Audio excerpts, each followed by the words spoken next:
دوسرے کی برائی وہ بھی کھلے عام۔ لیکن وہ کون لوگ ہیں جن کی برائی کو کھلے عام بیان کرنے کی اللہ نے اجازت دے رکھی ہے؟ ایک میزبان اپنے مہمان پر کیا ظلم کرتا ہے اور ایک ظالم کی اسلامی معاشرے میں کیا حیثیت ہے؟ ناظرین اکرام، السلام علیکم۔ تفسیر نور کے اس پروگرام میں ایک مرتبہ پھر سے آپ سبھی کو خوش آمدید عرض کرتے ہیں۔ آج ہم سورہ نساء کی 3 آیتوں کی تفسیر کے ساتھ آپ کے سامنے حاضر ہوئے ہیں۔ تو چلیے چلتے ہیں آج کی پہلی آیت کی تفسیر کو جاننے کے لیے اس کی تلاوت اور ترجمے کو سنتے ہیں۔ كتاب أنزلناه إليك مبارك ليدبروا آياته وليتذكر الألباب بسم الله الرحمن الرحيم إلا الذين تابوا وأصلحوا واعتصموا بالله وأخلصوا دينهم لله فأولئك مع المؤمنين وسوف يؤتي الله المؤمنين أجرا عظيما۔ مگر جو لوگ توبہ کریں گے اور اپنے غلط رویے کی اصلاح کریں گے اور خدا کے لطف و کرم کے دامن کو مضبوطی سے پکڑیں گے اور اپنے آپ کو خدا کے لیے خالص کرتے ہوئے دین سے منسلک اور جڑ جائیں گے تو ان شرطوں کے ساتھ وہ لوگ مومنین کے ساتھ ہوں گے اور اللہ تعالی بہت جلد مومنین کو بہت عظیم اجر عطا کرے گا۔ تو یہ تھا آیہ کریمہ کا ترجمہ۔ آئیے بڑھتے ہیں آیہ کریمہ کے پیغامات کی طرف اور انہیں جاننے کی کوشش کرتے ہیں۔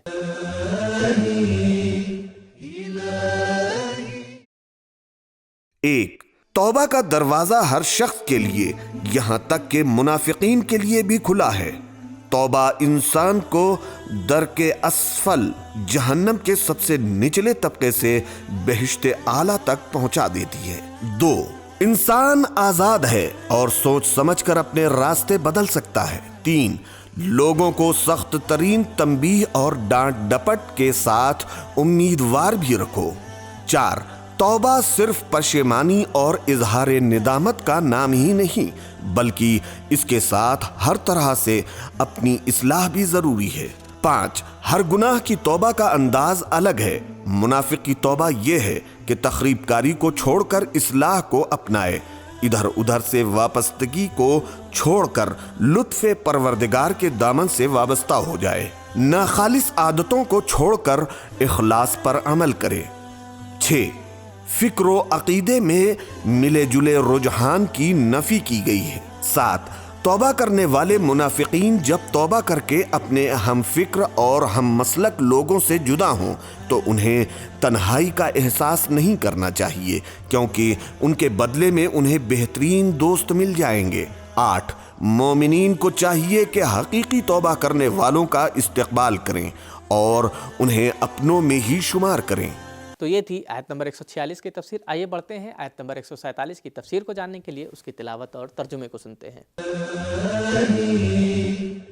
كتاب أنزلناه إليك مبارك ليدبروا آياته وليتذكر أولو الألباب بسم الله الرحمن الرحيم ما يفعل الله بعذابكم إن شكرتم وآمنتم وَكَانَ اللَّهُ شَاكِرًا عَلِيمًا۔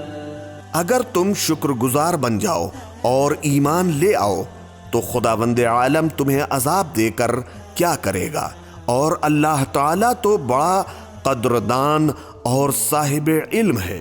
ناظرین، یہ تھا آیہ کریمہ کا ترجمہ۔ آئیے بڑھتے ہیں آیہ کریمہ کے پیغامات کی طرف اور انہیں ملاحظہ کرتے ہیں۔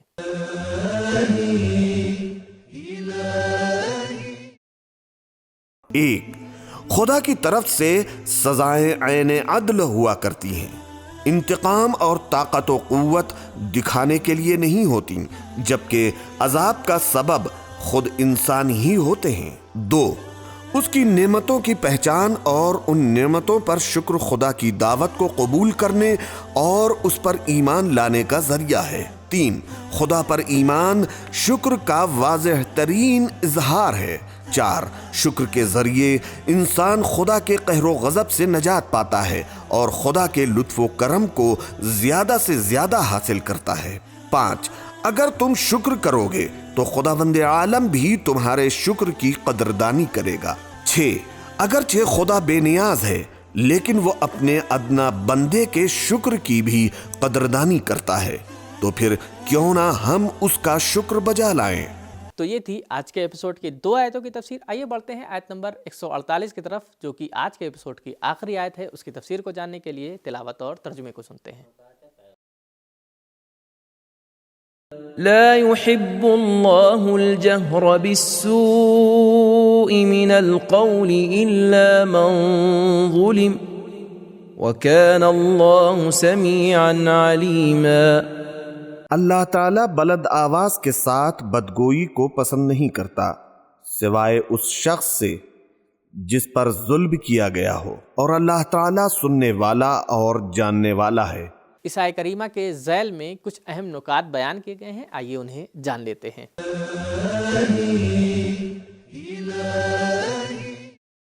یہ آیت مظلوم کو دادخواہی اور فریاد کرنے کی اجازت دے رہی ہے، جس طرح کہ سورہ شورى کی آیت نمبر 41 میں اللہ تعالیٰ فرماتا ہے وَلَمَنِ انتَصَرَ بَعْدَ ظُلْمِهِ فَأُولَئِكَ مَا عَلَيْهِمْ مِنْ سَبِيلٍ.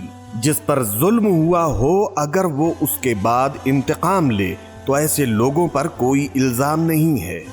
برائیوں کو کھلم کھلا بیان کرنے سے قرآن نے بارہا منع کیا ہے اور اسے کبیرہ گناہوں میں شمار کیا ہے اور اس کے لیے عذاب کا وعدہ کیا ہے.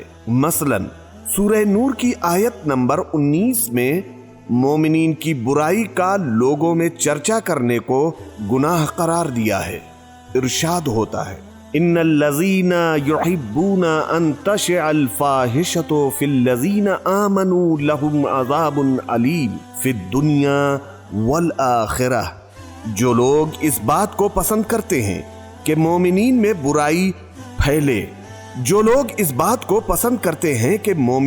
برائی پھیلے تو ان کے لیے دنیا اور آخرت میں دردناک عذاب ہے. من ظلم کی تعبیر میں کئی احتمال ہیں. ایک ہو سکتا ہے کہ ممن ظلم کے معنی میں ہو، یعنی جس پر ظلم ہوا ہے اس کی فریاد جائز ہے. 2 ہو سکتا ہے کہ لمن ظلم کے معنی میں ہو، یعنی مظلوم کے حق میں فریاد بلند کرنا، چاہے یہ فریاد بلند کرنے والا خود مظلوم نہ ہو. 3 ہو سکتا ہے کہ علی من ظلم کے معنی میں ہو، یعنی اس مظلوم کے خلاف احتجاجی فریاد بلند کرنا جو ذلت کو قبول کر کے چپ چاپ بیٹھا ہے. البتہ پہلا احتمال سب سے بہتر معلوم ہوتا ہے. دوسرے لوگوں کے سامنے کسی کی برائی کو بیان کرنا حرام ہے، لیکن خود اس شخص کو اس کی برائی سے آگاہ کرنا حرام نہیں ہے، کیونکہ پیغمبر خدا صلی اللہ علیہ وآلہ وسلم نے فرمایا ہے مومن دوسرے مومن کے لیے آئینے کی حیثیت رکھتا ہے. بہار الانوار جلد نمبر 74 صفحہ 233. امام جعفر صادق علیہ السلام اس آیت کے بارے میں فرماتے ہیں اگر کوئی شخص کسی کو اپنے گھر دعوت پر بلائے اور پھر اس کے ساتھ انجان لوگوں کی طرح برتاؤ کرے تو اس نے مہمان پر ظلم کیا ہے، لہذا مہمان کے لیے صحیح ہے کہ وہ اس کے بارے میں کچھ کہے. وسائل جلد نمبر 12 صفحہ 289. تو یہ تھا آیہ کریمہ کا ترجمہ اور اس کے اہم نکات. آئیے بڑھتے ہیں آیہ کریمہ کے پیغام کی طرف اور انہیں ملاحظہ کرتے ہیں.